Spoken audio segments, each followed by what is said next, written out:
آج ہم پڑھیں گے لفظ اور اس کی اقسام کے بارے میں۔ اقسام کہتے ہیں ٹائپس کو، یعنی لفظ کیا ہوتا ہے اور یہ کتنی طرح کا ہوتا ہے۔ تو دیکھیے، لفظ کہتے ہیں دو یا دو سے زیادہ حروف کو ملانے سے لفظ بنتا ہے۔ مثال کے طور پر دیکھیے، آپ کے سامنے اردو کے سارے حروف موجود ہیں جنہیں ہم حروف تہجی کہتے ہیں۔ تو دیکھیے، ان حروف میں سے جب ہم دو یا پھر دو سے زیادہ حروف ملائیں گے تو لفظ بن جائے گا۔ جیسے اگر میں لفظ بناتی ہوں اور میں نے حرف لیا الف مدہ اور دوسرا حرف لیا میم اور ان کو ملایا تو بن گیا آم۔ آم جو ایک پھل کا نام ہے۔ اس طرح ہم حروف کو ملا کر کبھی ان کی پوری شکلیں، جیسا کہ الف مدہ اور میم حروف کی پوری شکلیں ہیں، اور کبھی ان کی آدھی شکلیں ملا کر لفظ بناتے ہیں۔ ایک اور مثال دیکھتے ہیں، جیسا کہ اب میں نے دوسرا لفظ بنانا ہے تو میں نے پھر حروف لیے نون، الف اور دوبارہ سے میم۔ تین حروف لے لیے میں نے، پہلے دو لیے تھے اب تین لے لیے۔ تو کیا آپ بتا سکتے ہیں کہ ان تین حروف کو ملا کر کیا لفظ بنے گا؟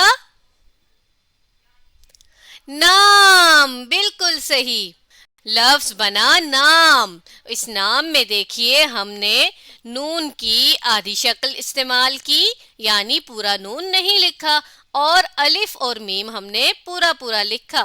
تو اس طرح جب ہم حروف کو خاص ترتیب سے یوں لکھتے ہیں تو ہمارے پاس لفظ بن جاتا ہے۔ تو اب ہم اسے مزید مثالوں سے بھی سمجھتے ہیں۔ آپ کے سامنے ایک تصویر ہے، بتائیے کیا ہے؟ ایک بچے کی تصویر ہے، بالکل صحیح، بہت ہی پیارا سا بچہ۔ تو اگر ہم بچہ لفظ لکھنا چاہیں، ہم نے حروف لیے بے، چے اور ہے، تو بن گیا بچہ۔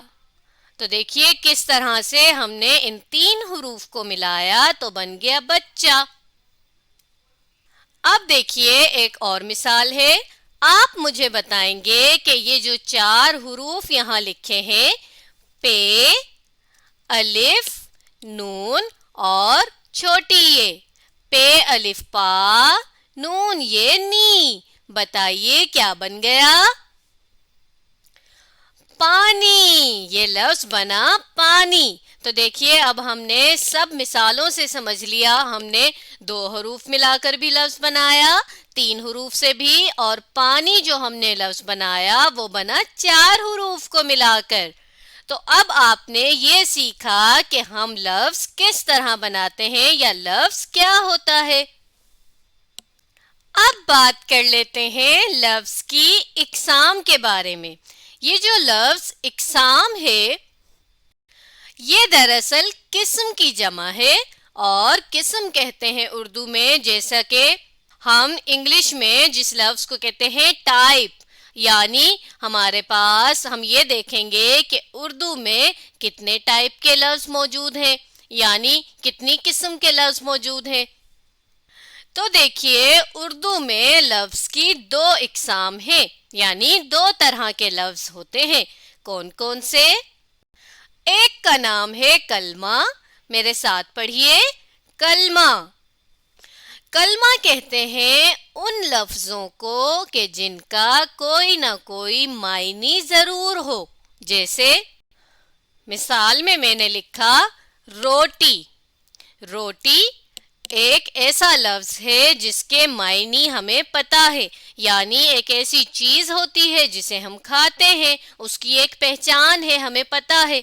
تو وہ سارے لفظ جو کوئی نہ کوئی میننگ یعنی معنی رکھتے ہوں، معنی رکھتے ہوں، انہیں ہم کلمہ کہتے ہیں۔ اب یہاں پر ایک اور چیز بھی آپ نے یاد رکھنی ہے۔ آپ یہ دیکھیے کہ میں نے یہاں لفظ لکھا ہے معنی، میں نے معنی نہیں لکھا بلکہ معنی لکھا ہے، اور معنی جو ہے وہ دراصل لفظ معنی کی جمع ہے۔ یعنی کچھ الفاظ تو ہمارے پاس ایسے بھی ہوتے ہیں جن کی ایک سے زیادہ میننگ ہوتی ہیں، اس لیے میں نے یہاں لکھا کہ کلمہ کہتے ہیں ایسے لفظ کو جس کے معنی ہوں۔ اب بات کر لیتے ہیں دوسری ٹائپ یعنی لفظ کی دوسری قسم کی۔ اس کا نام ہے مہمل۔ میرے ساتھ بولیے، مہمل۔ مہمل کہتے ہیں ان الفاظ کو کہ جس کے معنی نہ ہو، مطلب جن کی کوئی ہمیں مطلب نہ پتہ چل رہا ہو، ہمیں نہ پتہ چل رہا ہو اس کا کیا مطلب ہے، کیا معنی ہے۔ تو دیکھیے یہ دونوں جو قسمیں ہیں ایک دوسرے کی اپوزٹ ہیں، کلمہ جس میں ہمیں معنی پتہ ہو اور مہمل جس میں معنی نہ ہو۔ مثال کے طور پر ووٹی، کیا آپ کو اردو میں اس لفظ کے کوئی معنی معلوم ہے؟ نہیں معلوم؟ جی بالکل صحیح، اس لفظ کے تو کوئی معنی ہے ہی نہیں۔ لیکن دیکھیے اگر میں کلمہ اور مہمل ان دونوں لفظوں کو ساتھ پڑھتی ہوں، روٹی ووٹی، چلیں ایک جملے سے بھی سمجھتے ہیں۔ میں نے لکھا روٹی ووٹی کھا لو، تو دیکھیے ہم تو یہ لفظ استعمال کرتے ہیں ووٹی، ہم تو یہ استعمال کر رہے ہیں روٹی ووٹی کھا لو، یا پھر ہم کہتے ہیں روٹی ووٹی لے آؤ، تو استعمال تو یہ ہوتا ہے اردو میں۔ لیکن آپ نے یاد یہ رکھنا ہے کہ مہمل لفظ ہمیشہ کلمہ کے ساتھ استعمال ہوتا ہے، تو پھر وہ بامعنی ہو جاتا ہے، یعنی اس کا مطلب ہمیں سمجھ آ جاتا ہے۔ کبھی بھی مہمل لفظ اکیلا استعمال نہیں ہوتا۔ مثال کے طور پر دیکھیے میں نے اس جملے سے روٹی کا لفظ ہٹا دیا تو جملہ بنا ووٹی کھا لو۔ اب ووٹی کھا لو، ہمیں تو جملہ سمجھ ہی نہیں آ رہا، ہمیں تو پتہ ہی نہیں چل رہا کہ ووٹی کیا ہوتی ہے۔ لیکن جب ہم نے اس کے ساتھ روٹی لکھ دیا تو یہ تو بامعنی ہو گیا اور ہمیں سمجھ آ رہا ہے روٹی ووٹی کھا لو۔ تو اب آپ کو پتہ چلا کہ مہمل کون سے الفاظ ہیں؟ وہ الفاظ ہیں جن کو ہم کلمہ یعنی بامعنی لفظوں کے ساتھ استعمال کرتے ہیں تو ان کا بھی معنی بن جاتا ہے۔ اور لفظ کی بنیادی طور پر ہمارے پاس یہی دو قسمیں ہیں۔ چلیں ایک اور مثال ہے، اب آپ مجھے بتائیں گے کہ اس مثال میں مہمل کون سا ہے۔ جملہ ہے جنگل میں سچ مچ کا شیر تھا، جیسا کہ آپ اس تصویر میں بھی دیکھ رہے ہیں۔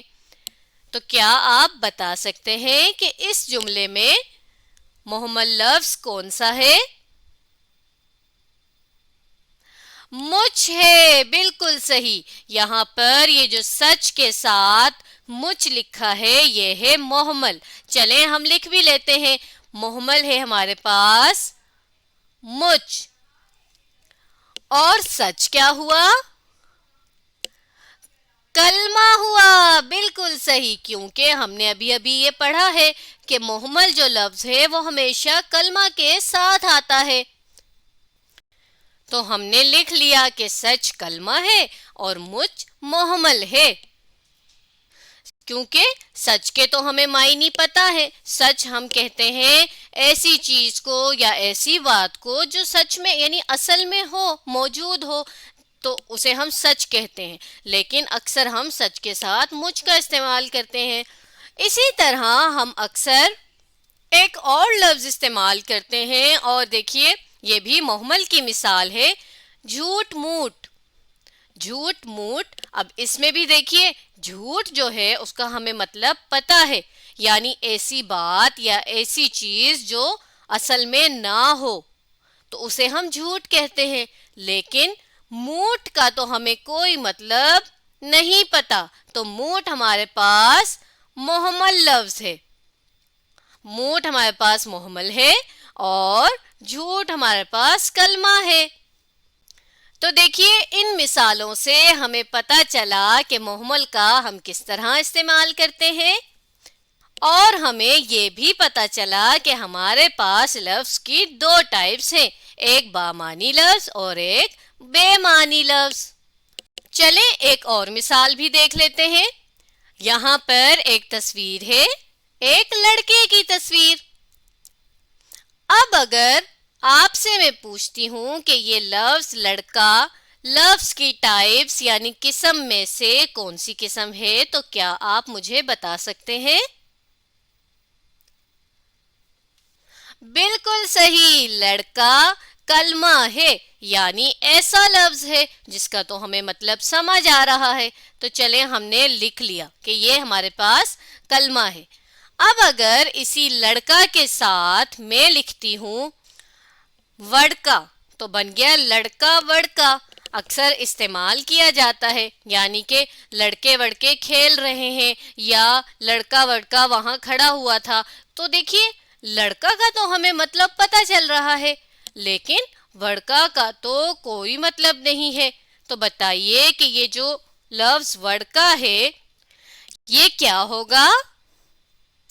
محمل ہوگا۔ بالکل صحیح، وڑکا ایک ایسا لفظ ہے جس کا ہمیں مطلب نہیں سمجھ آ رہا، لیکن کلمے کے ساتھ ہم اسے استعمال کرتے ہیں۔ تو آج ہم نے پڑھا کہ لفظ کیا ہوتا ہے، اور پھر ہم نے یہ جانا کہ لفظ کی ہمارے پاس کتنی اقسام یعنی ٹائپس ہیں۔ اب آپ اس ویڈیو کو دوبارہ دیکھیے اور لفظ اور اس کی اقسام کو سمجھنے کی کوشش کیجیے۔